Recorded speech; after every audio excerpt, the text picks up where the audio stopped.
that some blues and soul. What was the reason to have so many songs with different influences?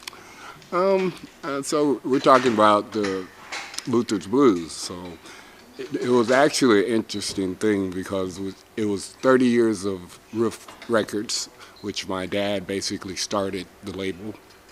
And rather than go in and try to do a total new album, I talked to Mr. Riff and I said, well, let's go back to my catalog and let me, pull a couple songs off of different albums and make it flow pretty good, which would also,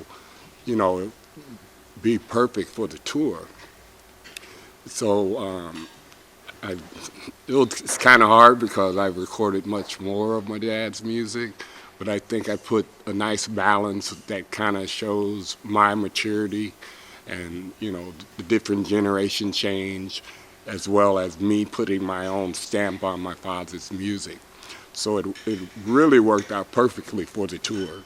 And as well, Europe, the States, the record is doing very well because now vinyl's back. So everybody wants that big vinyl, double vinyl. So I think we did a good job.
That's what it is.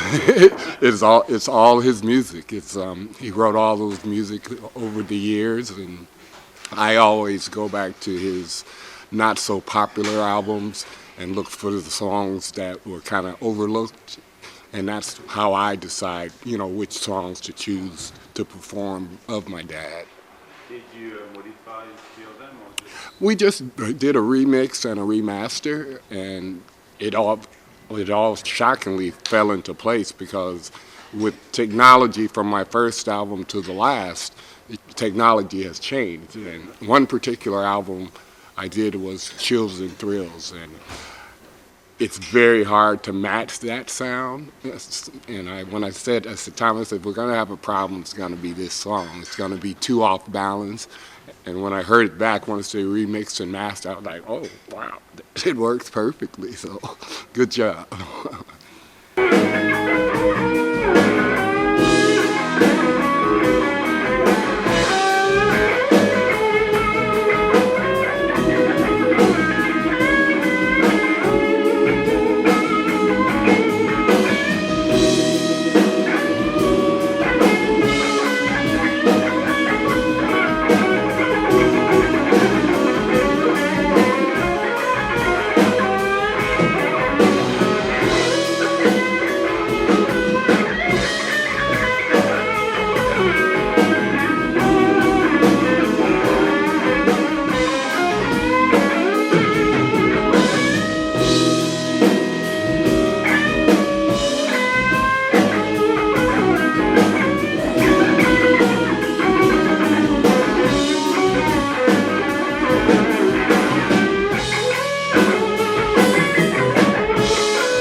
story behind this white Gibson? Is it your main guitar?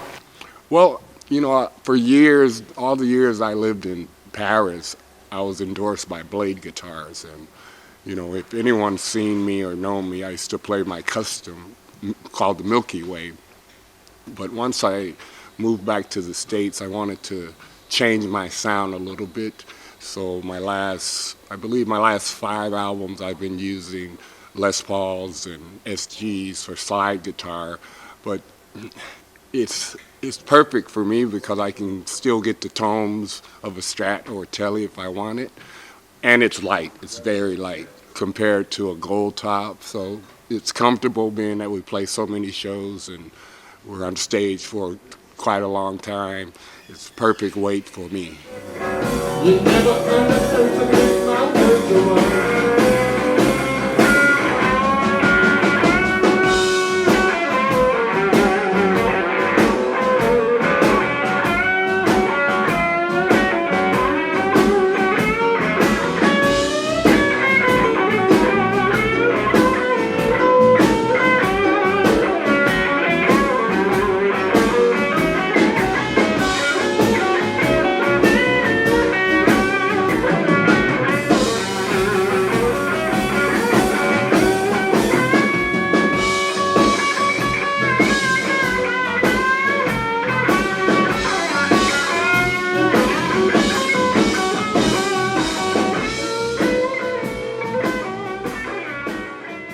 Okay, your video is serious. You're singing along on stage with one person. What you mean? What's the meaning of it? That was Thomas Riff's idea, and I guess he wanted like a mystique female watching me in the audience or something like that. And I just went with the flow, and because I'm not a fan of the camera and you know, animated videos where I have to play a part and not be myself.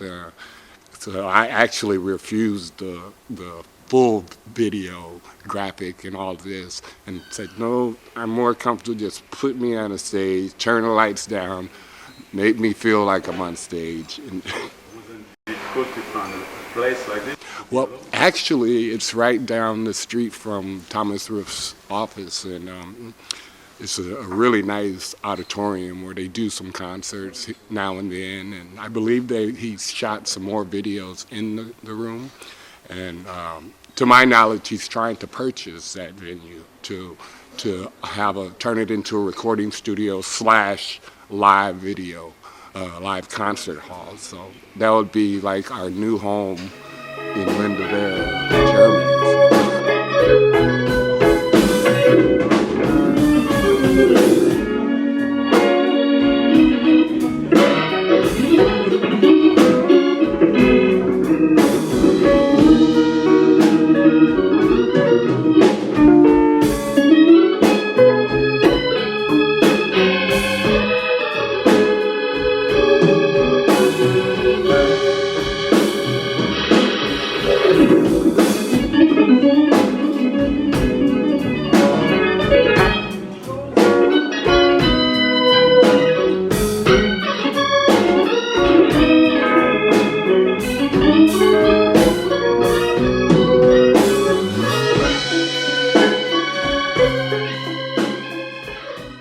The name Bernard Allison Group, I've never called myself a blues band for the fact that we do go outside the box a lot, and also my dad had told me, said, never call yourself a blues band because it's going to limit you to play in blues venues only.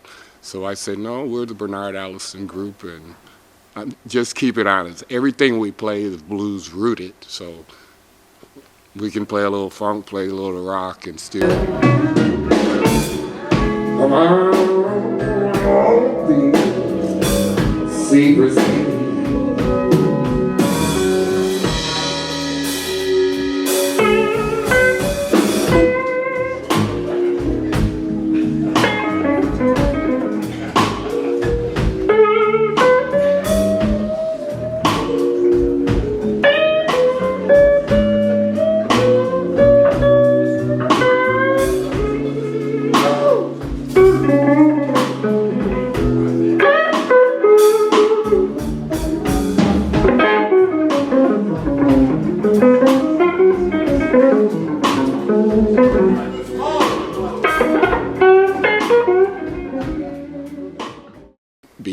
honest with the music.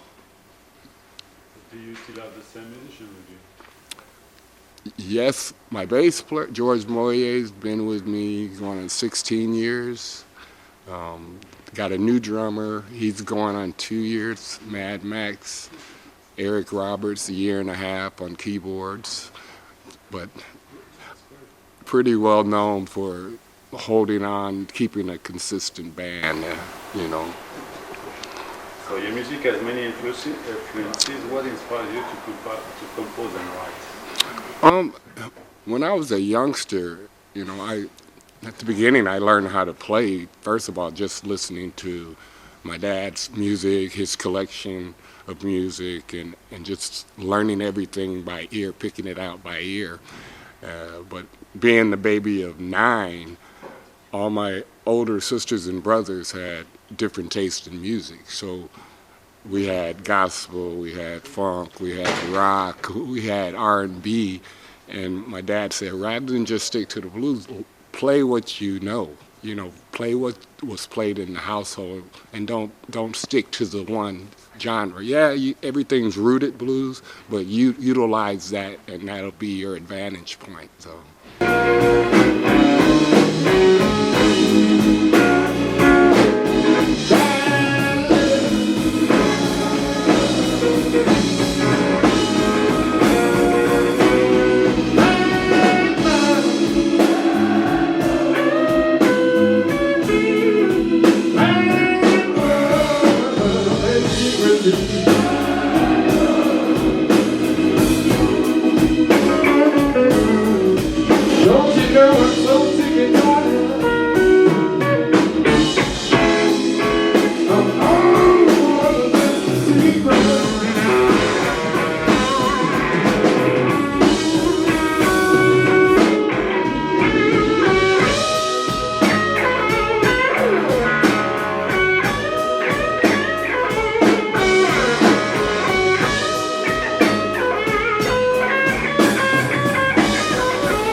You are playing Kudos in France. Is Europe a place you have the most fan base?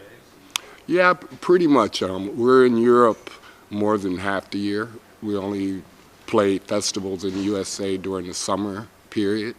But yeah, Europe, I lived in Paris for 12 years, and it's just a blessing that I'm able to come back and do an exclusive tour of France, opposed to maybe playing Paris or a few festivals every year. So I agreed. I said, let's go. I want to go back home. So.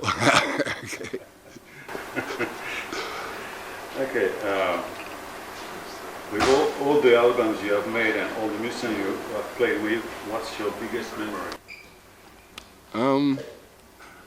I'd have to say my first record, because it was actually a Christmas gift from my father, and so I wake up, I'm all excited, living in Paris, and I'm like, oh, I'm sure my dad's gonna get me a guitar or something, and he hands me this envelope, and he said, here's your Christmas present. You go in the studio and make your first album. And I'm like, wow. He said, for now, you use my band, and you already have the song, so go make your first record. So that's pretty much what launched my solo career. It's a Christmas gift.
How tough it is to stick to the music scene? We love to play, you know, and my guys, we're like brothers. We have a nice team. Keep it very simple. It's not all my ideas. We share the ideas. Even recording, sure, I have the bass, but we collaborate and create something that we can call ours, you know. So when people hear my group and say, wow, that's Bernard Allison, that's not Luther, because before it was very difficult because everybody expected me to be a carbon copy of my father, which I have a lot. In the older I get, there's more to come. Like my mom said, the older you get, you look like him, you sound like him. So, but no, for us, we love to play, and we know when it's time to take a break where you don't overdo it and refresh the brain and get ready for the next level.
To play on stage with your father at a young age.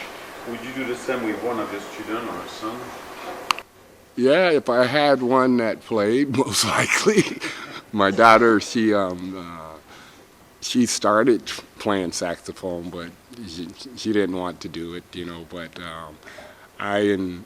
that's why I have the young drummer, and I always try to get some younger musicians and give them a chance to see what touring is like, more importantly, because the road is not for everyone. You can be a good player, you can be exciting and all that stuff, but the time spent, the travel, the wear and tear on your body, if you don't take care of yourself, it could end you, you know. So I search for people that's hungry for it, just like I was, and like I tell them, you're not going to stay with me forever. I expect someone to come and see you and take you to bigger things than I can take you. But at least I've shown you that I opened the door for you. Now you take what you've learned musically and mentally to the next level.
I've pretty much played with all the greats and a lot of the newcomers.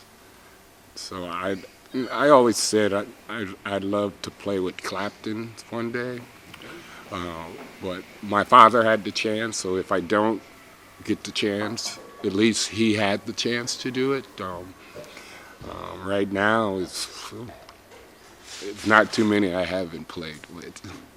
The last question, do you have any advice to give to other people who be like you? I just say, first of all, like I was taught, get your education, because, being a musician, you have to learn how to read, you have to know how to write, you have to know geography, where you are, and just learn as much music as you can.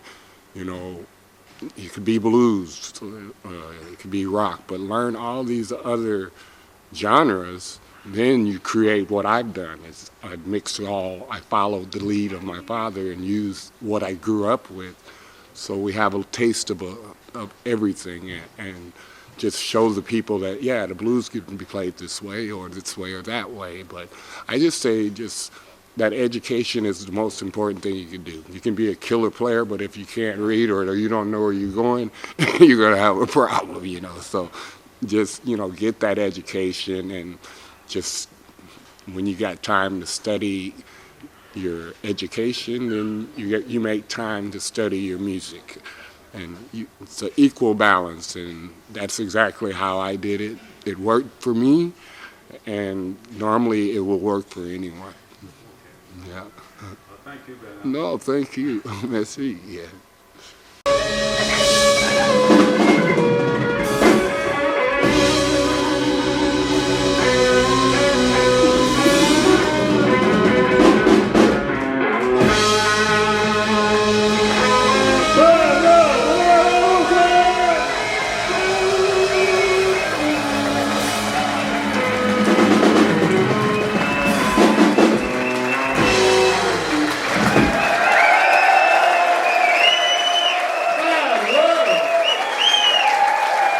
Merci beaucoup.